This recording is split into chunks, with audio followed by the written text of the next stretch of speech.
Easter Sunday broke warm and clear, but nothing about that day felt light. I stood just outside the sliding glass doors of the Calloway family home, holding a tray of sweet potato casserole I'd made from Marcus's recipe. Inside, laughter bounced off the walls as the long dining table filled with cousins, uncles, and second wives. My daughter Bella had already run inside, clutching the little pink bunny she'd been sleeping with since her dad died. I followed her in, smiling, trying to tell myself that today would be different, that maybe Judith would make space for me at the table, that maybe for once she'd see me as more than the woman her son married. But as I stepped into the dining room, Judith turned toward me. Her eyes, cold and always calculating, landed on the casserole dish first, then on me. "You can put that in the kitchen," she said. Her tone was casual, like someone ordering a waitress. I hesitated. "Where should I sit?" She raised an eyebrow. "We're full at the table." I looked around. There were clearly empty chairs. 2, in fact. She saw me notice. Judith's lips curled into a smile that didn't reach her eyes. "You can sit out on the porch. It's a lovely day." I didn't say anything at first. Not because I didn't have anything to say, but because I knew none of it would matter. Bella was standing at the far end of the table next to her cousin, watching me. "Mama," she asked, her voice too small for the room, "why can't you sit with us?" The room fell quiet. Judith turned to her with the same forced smile. "Because," she said clearly, loud enough for every single person to hear, "she's not part of this family." It hit like a slap. Not just the words, but the way no one disagreed. Plates clinked. Someone cleared their throat. Marcus's sister looked down at her lap. Bella's face crumpled. She started to cry, her little hands clutching the back of a chair. I took a step forward, but Judith moved between us. "You're making a scene," she hissed under her breath. "This is a family meal. Go sit outside before you ruin it for everyone." I wanted to scream. Instead, I knelt down to Bella's level and wiped her cheeks.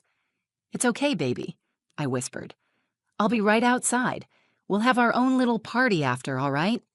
She nodded, sniffling. Her tiny voice trembled. "I want to eat with you." And then came the sound no one expected. The front door opened, heavy and deliberate. A pair of boots echoed through the foyer. Every conversation stopped. Into the dining room stepped Officer Thomas Neely in full uniform. He held a folder in one hand and a look on his face I hadn't seen in years, serious, calm, and purposeful. Judith stepped back, blinking. "Thomas, what are you doing here?" He nodded politely but didn't answer her. Instead, he turned to me. "Alina," he said, loud enough for the entire room to hear, "do you want to do this now?" I stood up straight. "Yes, please." He opened the folder and pulled out a thick stack of papers. "This house," he said, glancing around, "is no longer in the name of Judith Calloway. Marcus Calloway transferred full ownership to his wife, Alina Rivera, 2 weeks before his death." You could feel the air vanish from the room. He left this house to her and his daughter to make sure they would never have to beg for space at their own table. A fork clattered to the floor, then a plate, then another. Every face in the room turned to me, but I didn't look at them. I looked at Bella. She smiled through her tears. And I finally walked past Judith and took my seat. After Marcus died, everything felt like it collapsed in slow motion. The house we'd been renting was sold 2 months later. The landlord apologized like it made a difference. My hospital schedule got cut when budget changes slashed our unit. Bella had just turned 5. I remember holding her tiny backpack while she slept on the couch, wondering how I was going to explain to her that we didn't have a home anymore. That's when Judith offered us a room in her house. "We'll take care of you," she'd said, standing on the porch in that pressed cream blouse she always wore on Sundays. It's what Marcus would have wanted. At the time, I wanted to believe her. I was too tired to question it. We moved into the upstairs guest room. 1 bed, 1 closet, 1 shared bathroom with a broken lock. Judith made it clear from the beginning that we were guests. That word echoed in everything she did. She labeled food in the fridge, rearranged our laundry on the line, corrected the way I folded towels. She never raised her voice, never slammed a door. But every look, every breath, every passive-aggressive smile reminded me that I didn't belong. Marcus had been the glue. He was loud where I was quiet, warm where I was guarded. He knew how to navigate his mother's moods, how to change the subject when she started picking apart my parenting or the way I dressed Bella. I used to watch him from across the room and think, God, he makes this all look so easy. Without him, I was just another unwelcome presence. At first, I tried to make peace. I kept things clean. I volunteered to cook. I took night shifts to avoid being home too much. But it didn't matter. Judith always found a way to remind me that I wasn't part of her family. There were moments that chipped at me, slowly. The time Bella brought home a handmade Mother's Day card, and Judith said, she probably meant to give that to her teacher, not you. Or the Christmas morning she gave Bella a brand new bike, but handed me a re-gifted mug with chipped paint.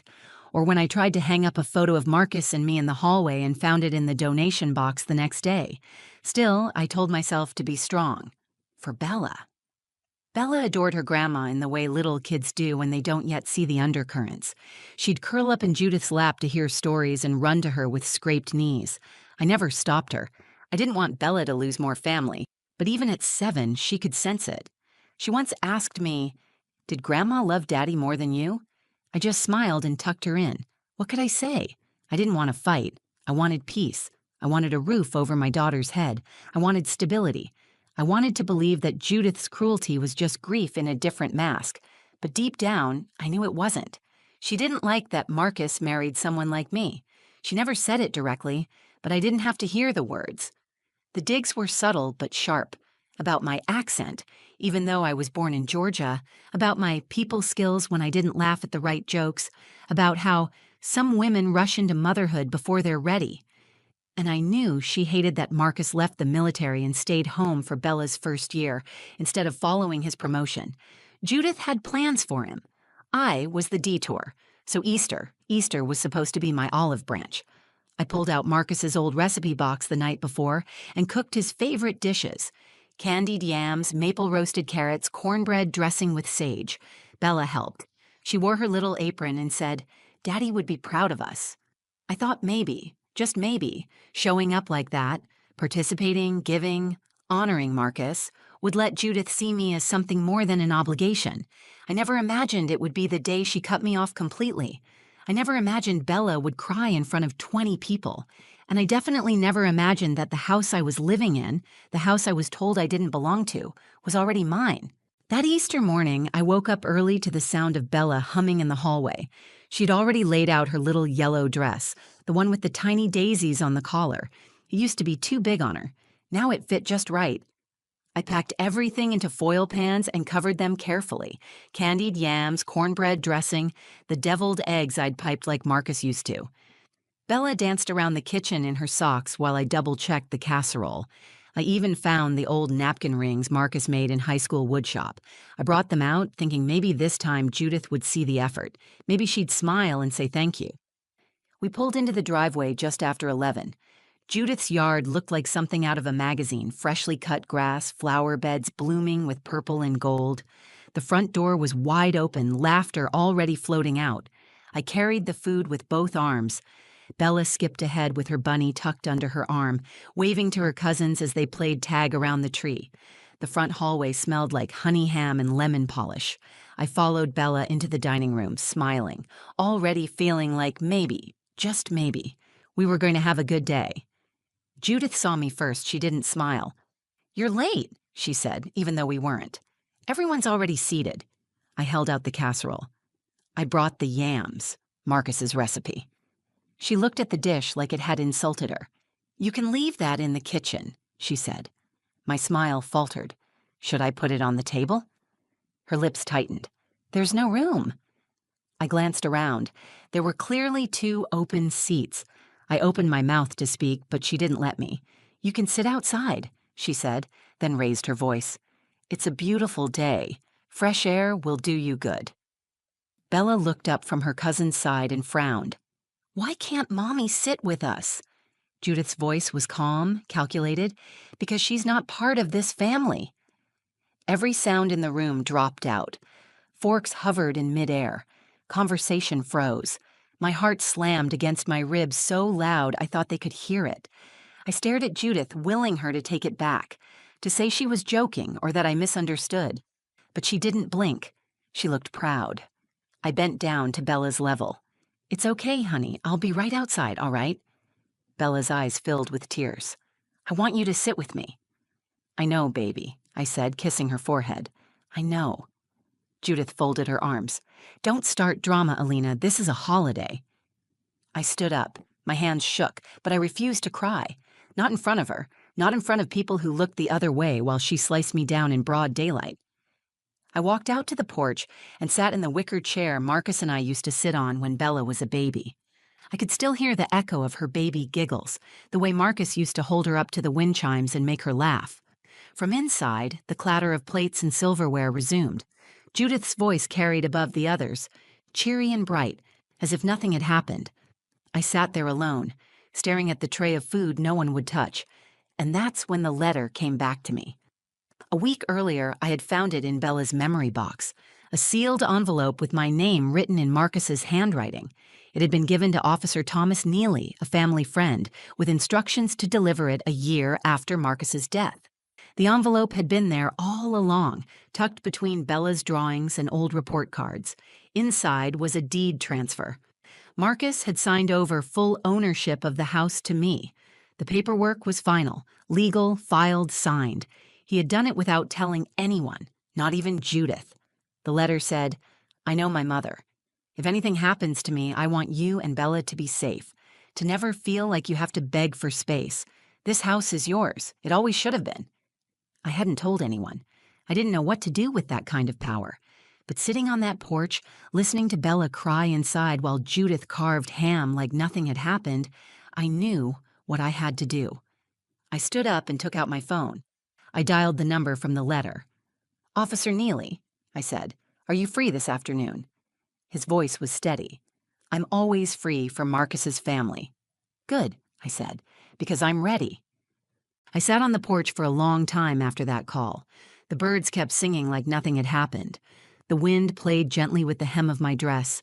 I stared down at the tray of untouched food sitting beside me and thought about how many times I'd swallowed my pride to keep the peace, how many times I'd told myself that biting my tongue was the mature thing to do, the strong thing, the for Bella thing. But that day wasn't about strength anymore. It was about dignity. Inside, I could still hear Bella crying. And I knew this wasn't just about me. It never had been. It was about what Bella was learning to expect from the world, what she was being taught about her worth by watching how I let people treat me. And I wasn't going to let her think this was normal. I picked up my phone again just to make sure I hadn't imagined the earlier conversation.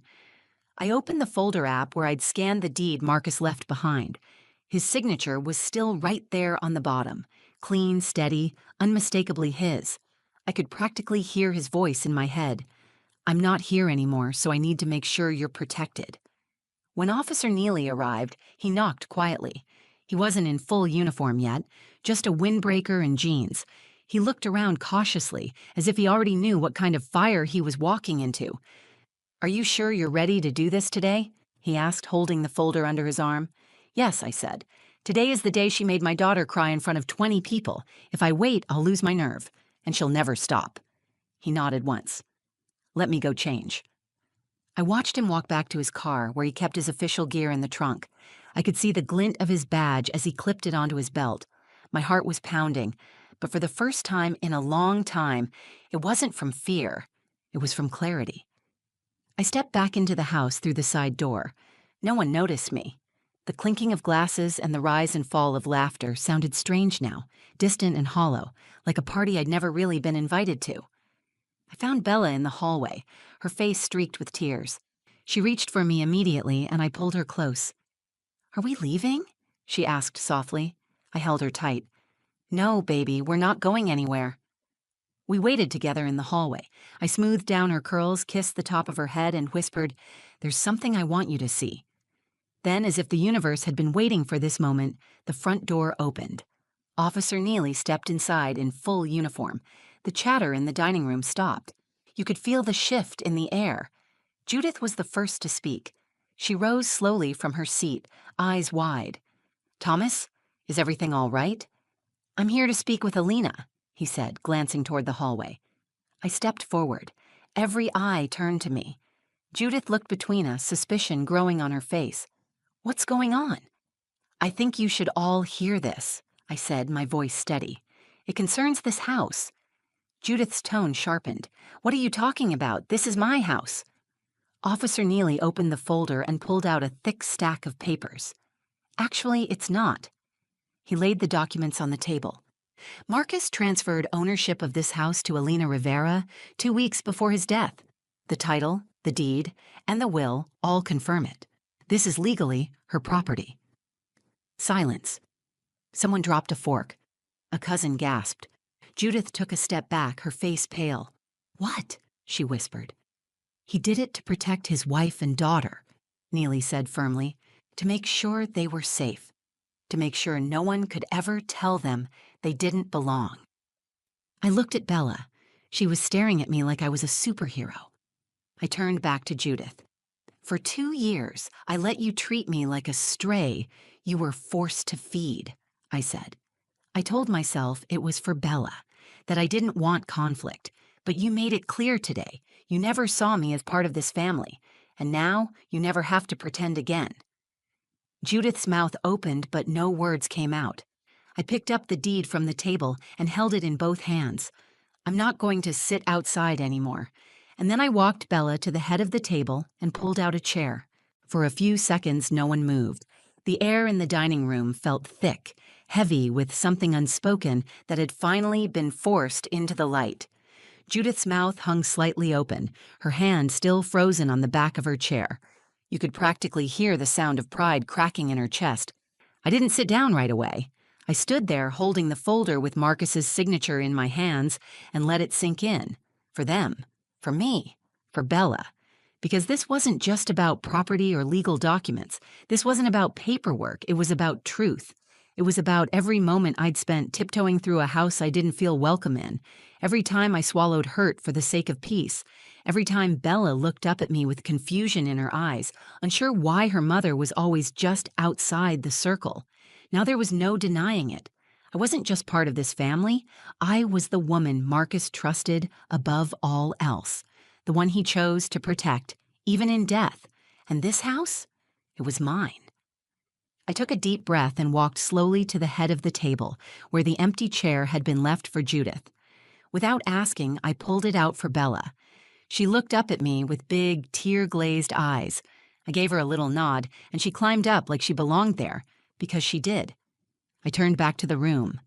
"I didn't come here today to start a war," I said, voice calm but loud enough for everyone to hear. "But I won't be dismissed anymore. I won't be told where I can sit or what I'm worth, not in the house my husband left for me, not in front of my daughter." No one spoke. Judith finally blinked, her voice brittle and sharp. "You've been living under my roof for 2 years. I opened my home to you." "No," I replied, holding her gaze. "You lived under the illusion that it was still yours. But Marcus made a different choice. He made it quietly, legally, without drama, because he knew what would happen if he told you." She turned to Officer Neely. "This can't be right. There must be a mistake." "There's no mistake," he said plainly. "It's all been recorded and filed. You can contest it in court, but you won't win." Judith's face turned from confusion to something colder, wounded pride lashing out. "So this is your plan? To humiliate me? To embarrass me in front of my own family?" "No," I said. "You did that yourself when you told a grieving woman she didn't belong. You did that when you made a child cry at a holiday table. I'm just finally telling the truth." Behind her, Marcus's sister, Leanne, stood slowly and stepped toward me. She'd always been quiet, never really picking sides, but now her eyes were wet. "I didn't know," she whispered. "I'm sorry." I nodded. "Thank you." The rest of the room was still. You could feel the weight of it, shame, disbelief, the realization that something deep had shifted, permanently. Then came the sound that marked the end of the old order. Judith pushed back her chair too quickly. It scraped against the hardwood. She grabbed her purse, her keys, and walked out of the room without saying another word. And then, the second sound. The front door slammed shut. Officer Neely looked at me and gave a small nod, like a soldier completing his mission. "I'll follow up with the legal filings this week," he said quietly. Let me know if she tries to come back." "Thank you," I said. As he left, the energy in the room slowly began to shift, like someone had finally opened a window after years of still air. I sat down beside Bella, and she leaned against me, her head on my arm. "Can we have your yams now?" she whispered. I smiled for the first time all day. "We sure can." I stood and went to the kitchen, carrying the tray that had sat untouched. I brought it back and placed it on the table like it was the centerpiece. People started passing it around, slowly at first, then with quiet chatter resuming. A small cousin reached for a spoon.